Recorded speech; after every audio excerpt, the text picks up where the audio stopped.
Dalam apel kesiapsiagaan TNI Angkatan Darat di lapangan Blampadang, Banda Aceh, Pangdam Iskandar Muda memastikan prajurit TNI AD Kodam Iskandar Muda menghadapi kondisi kekinian negara saat ini, seperti bencana alam, gangguan keamanan, hingga pengamanan pemilu 2024 mendatang. Dengan dukungan ribuan prajurit, fasilitas, dan alutsista, Kodam Iskandar Muda akan menghadapi perkembangan situasi yang mungkin terjadi di wilayah NKRI. Pangdam Iskandar Muda Majen TNI Muhammad Hasan meminta setiap prajurit siap bertugas, siap operasi, dan siap melaksanakan berbagai perkembangan situasi yang berpotensi terjadi. Prajurit juga diminta untuk tidak ragu dalam melakukan tindakan yang diperlukan asalkan terukur sesuai SOP yang berlaku.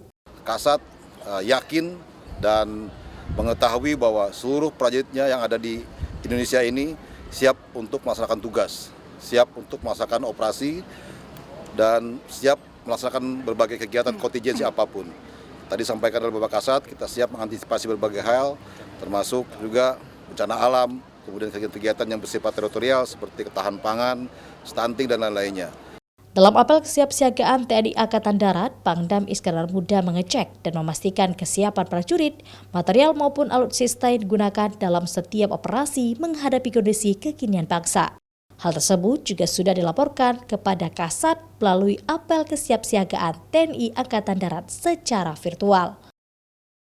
Mustajab, Kompas TV, Banda Aceh.